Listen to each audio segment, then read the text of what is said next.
Assalamualaikum warahmatullahi wabarakatuh.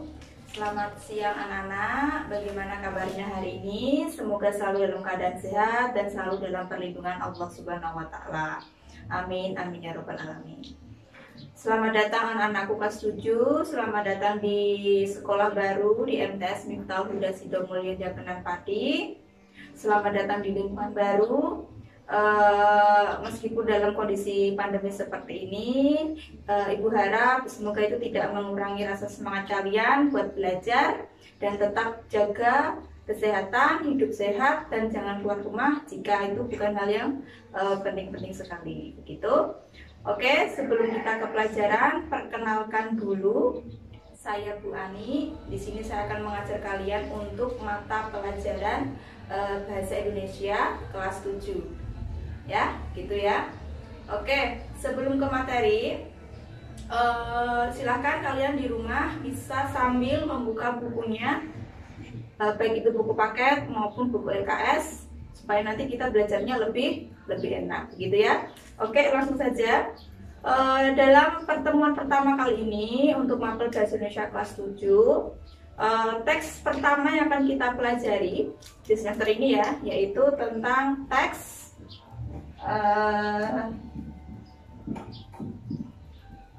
teks deskripsi. Oke. Ya, Ibu yakin beberapa dari kalian mungkin sudah ada yang pernah dengar teks deskripsi. Di SD mungkin sudah pernah diajarkan oleh Bapak Ibu guru. Oke, sekarang untuk tingkat MTS atau untuk tingkat SMP kelas 7 ini kita lanjutkan untuk penjelasan lebih lanjut dari teks deskripsi. Oke. Sebelum ke yang lain-lain, kita akan mempelajari dulu atau kita akan apa sih teks deskripsi itu? Coba anak-anak sambil mengingat-ingat memorinya di waktu SD. Teks deskripsi, apa itu teks deskripsi? Ya, jadi teks deskripsi itu adalah teks, ya, teks yang menggambarkan sebuah objek. Objek itu boleh peristiwa, boleh keadaan, boleh apapun itu yang seolah-olah nanti pembaca atau pendengarnya itu bisa merasakan atau melihat langsung objek yang ditulis tersebut. Nah, jadi sifatnya secara tidak langsung untuk teks deskripsi di sini sifatnya adalah detail atau merinci. Begitu. Misalnya teks deskripsi tentang pohon kelapa. Misalnya saya mau membuat atau mau mendeskripsikan tentang pohon kelapa. Bagaimana pohon kelapa itu? Jadi harus jelas pohonnya bagaimana, keadaan daunnya bagaimana, buahnya gimana, banyak atau enggak, akarnya bagaimana, batangnya bagaimana, warnanya apa, fungsi dari buah kelapa itu sendiri apa. Nah, jadi secara garis besar kurang lebih teks deskripsi itu memerinci atau menceritakan atau menjelaskan sesuatu tentang objek, keadaan atau peristiwa yang memerinci. Seperti itu anak-anak. Bisa dipahami ya? Oke, sambil buka bukunya, sambil dilihat-lihat bagaimana contohnya, bagaimana hal-hal yang berhubungan dengan teks deskripsi itu sendiri. Oke, silakan bisa sambil disimak bukunya.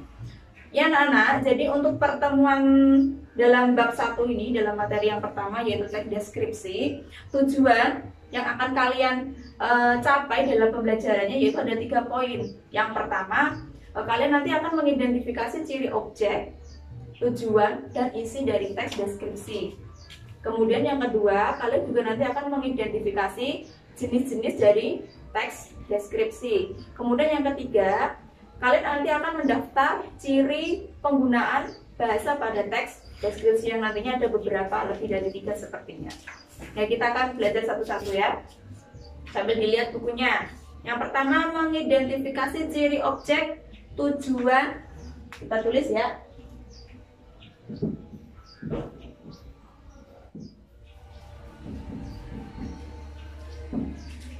Ciri objek,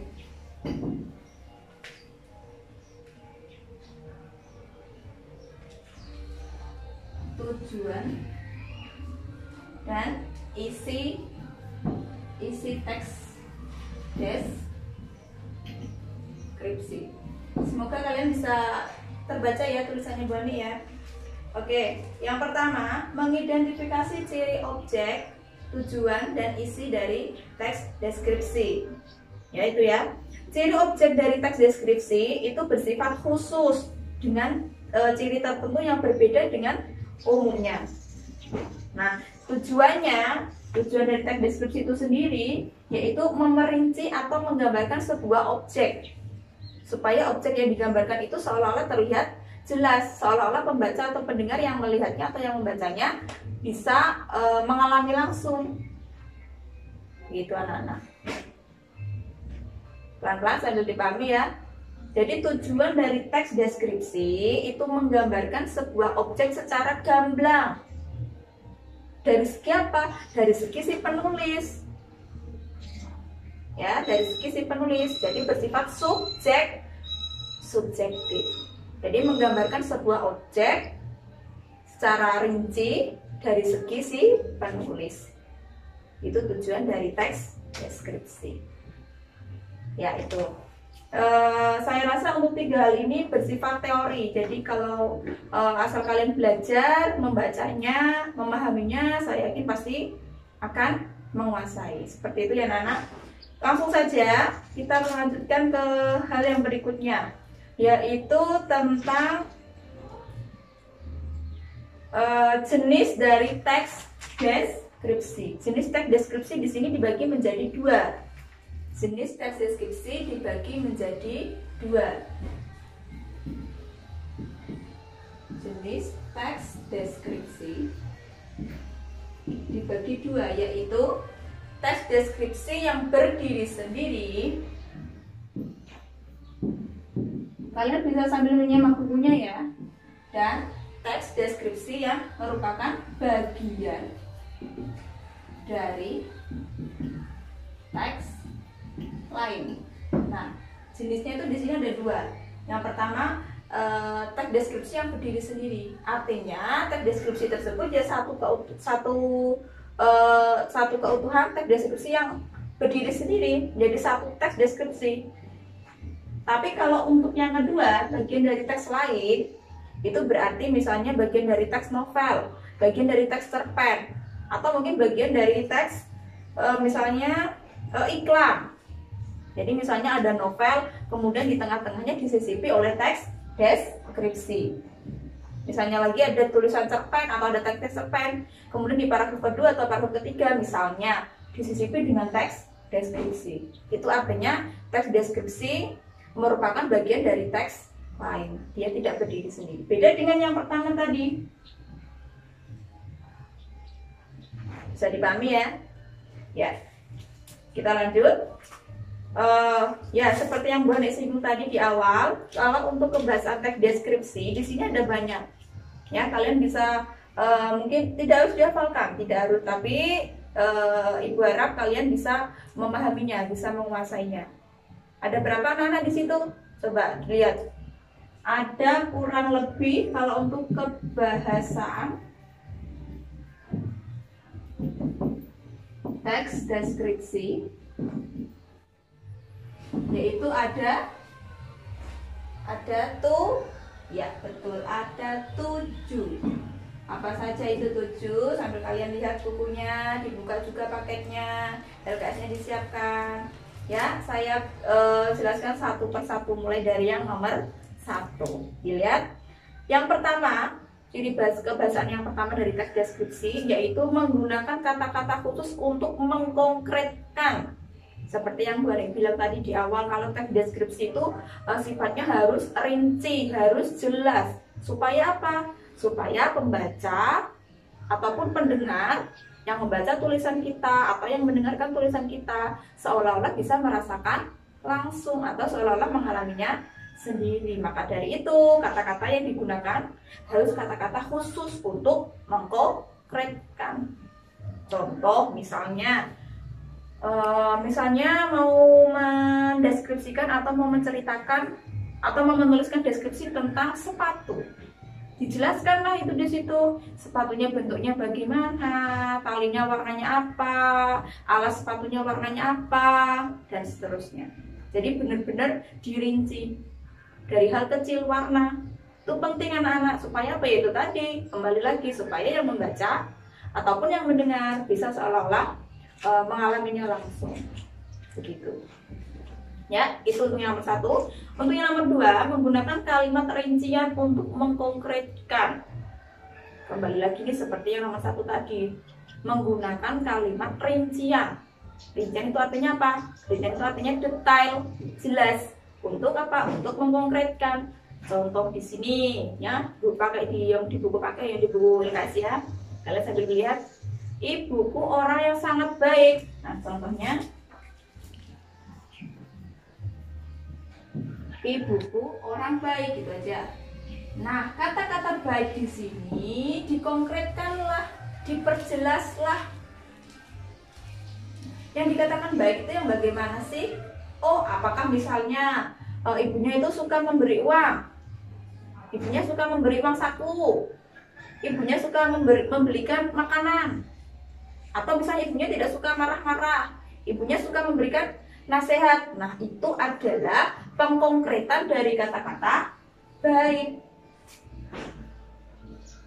Begitu. Contoh lain misalnya,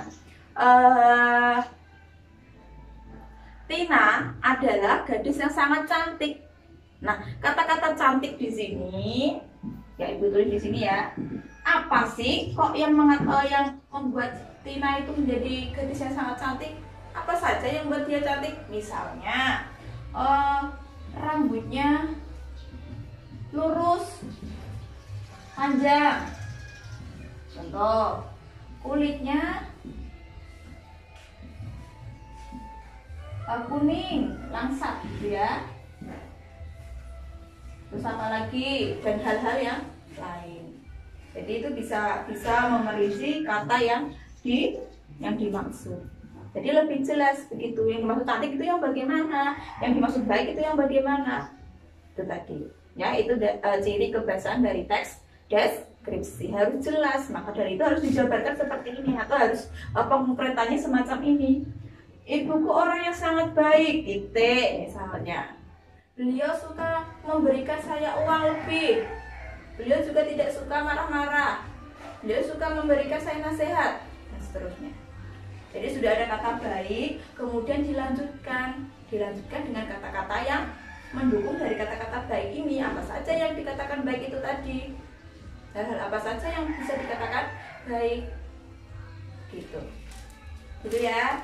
Terus untuk yang ketiga, menggunakan sinonim. Nah, ini adalah ciri dari ciri kebiasaan dari teks deskripsi. Untuk yang poin ketiga, sinonim anak-anak ini pasti sudah sangat sering sekali mendengarnya di SD ya. Jadi sudah mungkin juga beberapa kali juga mungkin sudah menghafalkan kata-kata sinonim ini.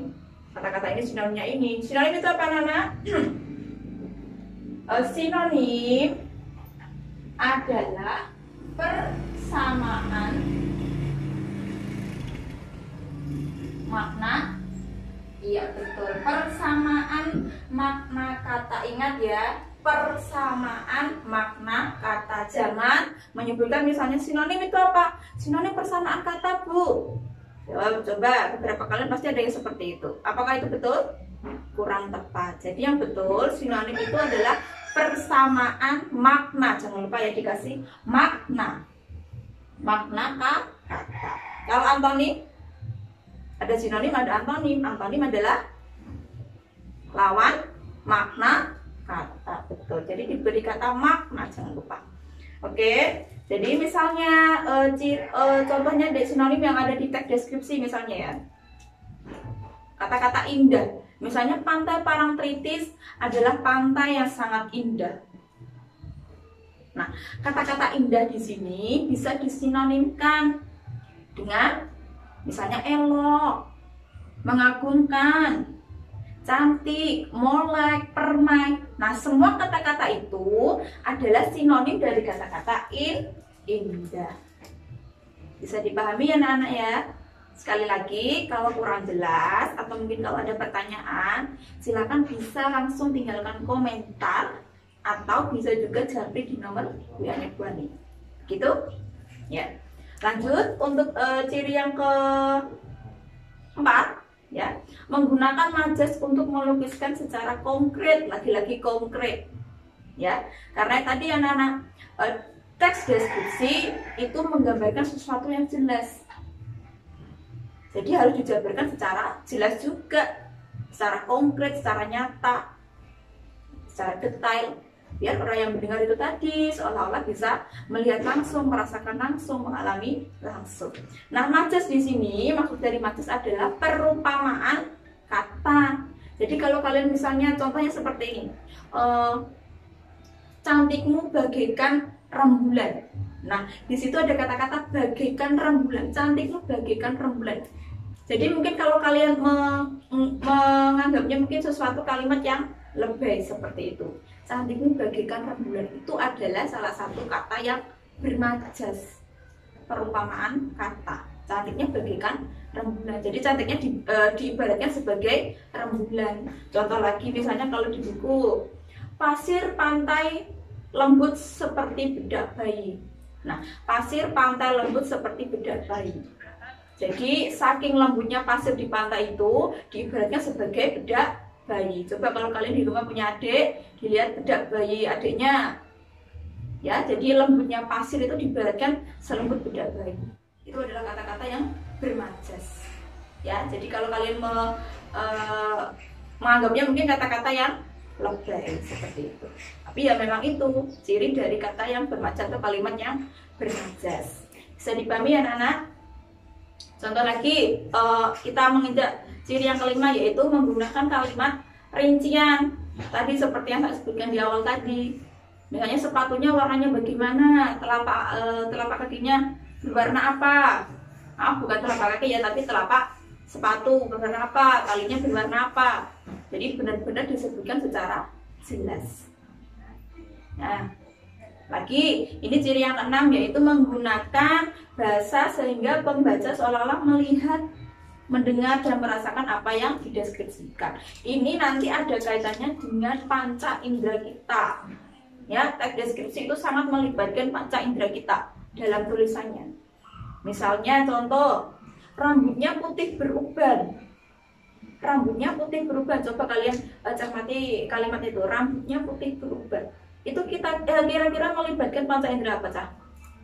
Rambutnya putih beruban. Coba. Betul, panca indera penglihatan. Kenapa bisa begitu?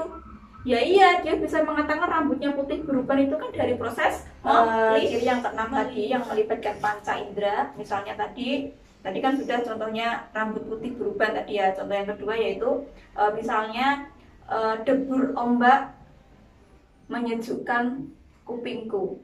Nah, itu kira-kira melibatkan indera apa? Debur ombak. Debur ombak. Coba kalian pahami. Debur ombak. Nah, betul. Indera pendengar.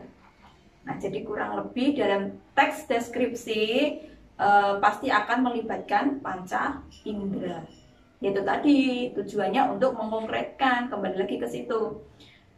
Untuk ciri yang terakhir yaitu teks deskripsi memunculkan kata ganti orang. Ya, ini pasti wajib. Misalnya kucingku bernama Bagas, kata-kata ku di situ adalah kepemilikan. Misalnya lagi ibuku, kepemilikan juga, berarti ibunya. Terus lagi sepatunya dan seterusnya. Jadi pasti akan memunculkan kata ganti orang. Silahkan untuk 7 ciri kebahasaan itu kalian tidak harus hafalkan, tapi Bu Ani harap kalian dari 7 itu benar-benar paham. Silahkan bisa dipelajari. Gitu. Sekarang kita lanjut ke struktur. Nah, perlu kalian tahu di dalam sebuah teks untuk mata pelajaran bahasa Indonesia kurikulum 2013 tentunya itu pasti ada struktur dan pasti ada kebahasaan. Kebahasaan tadi kita sudah bahas satu-satu, kemudian kita sekarang ke struktur. Coba dilihat lagi bukunya, dibuka bagian struktur yang halaman berapa. Ya, struktur teks deskripsi. Ada berapa, Cah? Ada 3. Iya, ada 3. Sedikit aja, tidak seperti kebahasaan yang tadi ya, ada 7 ya. Kalau untuk struktur 3 aja cukup. Yang pertama, untuk struktur yang pertama yaitu identifikasi atau gambaran umum.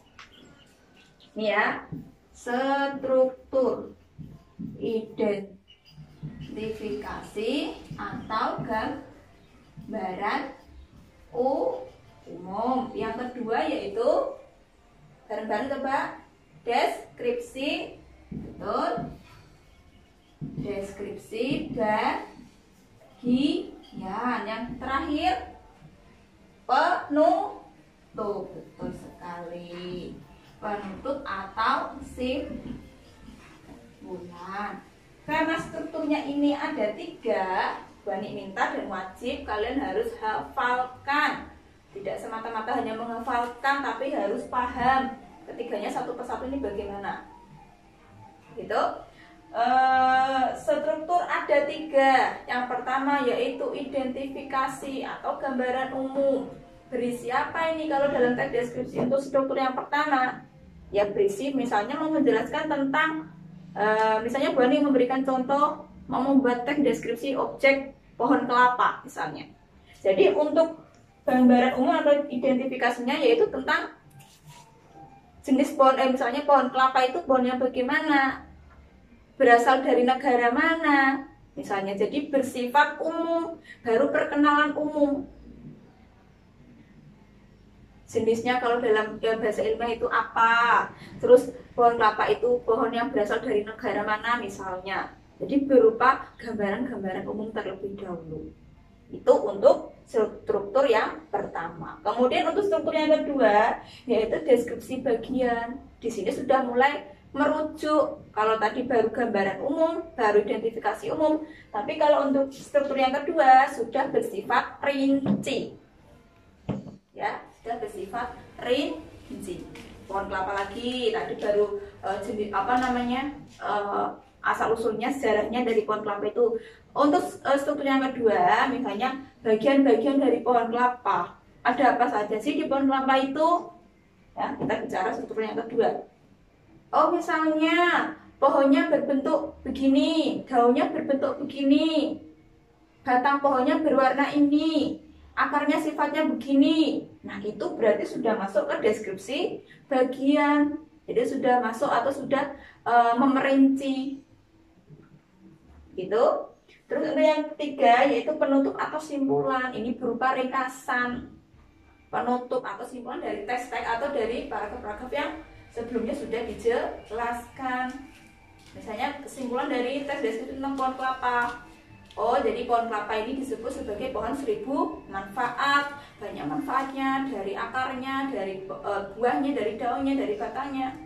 Itu namanya simpulan. Gitu ya. Jadi nanti bisa disesuaikan dengan teks yang kalian buat. Misalnya tentang objek. Oh, misalnya mau membuat tentang wisata pantai Karangjae misalnya. Jadi untuk struktur yang pertama apa aja yang ditulis? Ya letaknya dulu. Pantai Karangjae terletak di Kabupaten Rembang, desa ini, desa ini. Terus untuk bagiannya apa saja di Karangjae? Ada apa saja? Oh, misalnya ada wahana bermain. Oh, misalnya ada tempat makan dengan kuliner khas daerah Rembang. Nah, itu bisa disebutkan di struktur yang kedua. Terus yang terakhir simpulannya berisi apa? Ya berisi misalnya, oh Karangjae itu adalah salah satu tempat wisata yang recommended untuk dikunjungi. Itu berupa simpulan. Dari siapa simpulan itu? Ya dari penulis, dari kamu, dari kalian yang menulisnya. Begitu ya. Udah punya bayangan ya? Ya sambil dibuka, dilihat bukunya, dilihat lagi contoh-contohnya, contoh teks deskripsi itu yang bagaimana aja. Banyak sekali di buku paket, di LKS juga banyak. Ya, gitu. Oke, untuk pertemuan pertama, Bu Ani rasa cukup. Tadi sudah ada pengertian, ya, sudah ada ciri objek nanti ya, ciri objek, ciri tujuan, dan ciri isi. Yang ketiga sudah kita bahas tentang kebahasaan. Dan yang terakhir tadi tentang struktur. Sekali lagi Bu Ani tidak minta untuk dihafalkan teori-teori ini tadi, karena ini sifatnya teori. Tapi sebelum mengerjakan, pastikan dulu teori ini sudah kalian kuasai. Bagaimana caranya? Ya harus dipelajari. Gitu. Silahkan sekali lagi kalau ada yang ditanyakan, boleh langsung tinggalkan komentar, tanya, atau misalnya bisa langsung WhatsApp Bu Ani ke nomornya Bu Ani.